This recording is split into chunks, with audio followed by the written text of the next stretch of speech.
போன பாட்டுல சாப்பாடு பத்தாம பிளேயர்ஸ்க்குள்ள உருவான ஒரு சின்ன பிரச்சனை கடைசியில மிகப்பெரிய கலவரமாகி அதுல ஏகப்பட்ட பிளேயர்ஸ் தங்களுக்குள்ளே பயங்கரமா சண்டை போட்டுக்கிட்டதுனால தேவையே இல்லாம 27 பேர் செத்து போயிருப்பாங்க. இப்ப லாஸ்டா மிச்சம் இருக்க 80 பிளேயர்ஸா செவுரு தர சீலிங் படிக்கட்டுன்னு சுத்தி எல்லா பக்கமும் ஒயிட் கலர்ல இருக்க ஒரு இடத்துக்கு கூட்டு வராங்க. அடுத்து இவங்க விளையாட போற கேம டீமா மட்டும் தான் விளையாட முடியுமா. அதனால எல்லா பிளேயர்ஸும் 10 பேரா இருக்க 8 டீமா பிரிஞ்சு நடுங்க அனௌன்ஸ் பண்றாங்க. நம்ம டீம்ல பிக் பாக்கெட் போனோம் 001 தாத்தாவும் இருக்கிறதுனால டீம் கொஞ்சம் வீக்கா இருக்கு. அதனால இன்னும் 5 பிளேயர்ஸ் சேர்க்கிறது கொஞ்சம் கஷ்டம் தான். ஆனா அந்த ரவுடி ஈஸியா அசால்ட்டா பயங்கர ஸ்ட்ராங்கா இருக்க எல்லா பிளேயர்ஸையுமே தன்னோட டீம்ல சேர்த்துக்கிட்டு இருக்காரு. கடைசியில இவங்களும் எப்படியோ கிடைக்கிற ஆளுங்களை வச்சு 10 பேருக்கு ஒரு டீமா ஃபார்ம் பண்ணிடுறாங்க. அடுத்து 80 பிளேயர்ஸையும் மூணாவது கேம் விளையாடுறதுக்காக ஒரு பெரிய லிஃப்ட்ல ஏத்தி பயங்கர ஹைட்டா இருக்க இடத்துக்கு கூட்டு வந்திருக்காங்க. இப்போ இவங்க விளையாட போற கேமோட பேர் தக் ஆஃபர், அதாவது கயிறு இழுக்கிற போட்டி. அதான் நம்ம மஞ்சள் பாய்ஸ் படத்துல கூட வரும்ல அந்த கேம் தான். இதுல கண்டிப்பா ஸ்ட்ராங்கான பிளேயர்ஸை வச்சிருக்க டீமால மட்டும் தான் வின் பண்ணவே முடியும். ஆனா நம்ம டீமோட நிலைமை தான் உங்களுக்கே தெரியுமே. ஃபர்ஸ்ட் இந்த கேமை விளையாடுறதுக்காக செம்ம ஸ்ட்ராங்கா இருக்க ரவுடியோட டீமையும் பார்க்கவே பாவமா இருக்க இன்னொரு டீமை செலக்ட் பண்ணிருக்காங்க. இப்போ பயங்கர ஹைட்டா இருக்க ரெண்டு பிரிட்ஜுக்கு நடுவுல ஒரு கயிறை கனெக்ட் பண்ணி அதே கயிறை பிளேயர்ஸோட கையில சேர்த்து வச்சு லாக் பண்ணிருக்காங்க. கேமை ஸ்டார்ட் பண்ணலாம்னு காட்ஸ் சிக்னல் கொடுத்த அடுத்த செகண்ட் ரெண்டு டீம்ல உள்ள பிளேயர்ஸும் ஃபுல் ஸ்ட்ரென்த்தை யூஸ் பண்ணி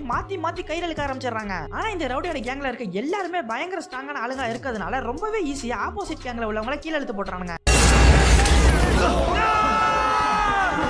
அவ்வளோ ஹைட்ல இருந்து கீழே விழுந்ததுனால ஆப்போசிட் டீம்ல இருந்த 10 பிளேயர்ஸும் ஸ்பாட்லயே தலை சதறி உடனே செத்து போயிடுறாங்க. அடுத்து என்னாச்சு? இவ்வளவு டேஞ்சரான கேம்ல ரொம்பவே வீக்கா இருக்க நம்மளோட டீம் எப்படி ஜெயிச்சாங்கன்னு நெக்ஸ்ட் பார்ட்ல பார்க்கலாம்.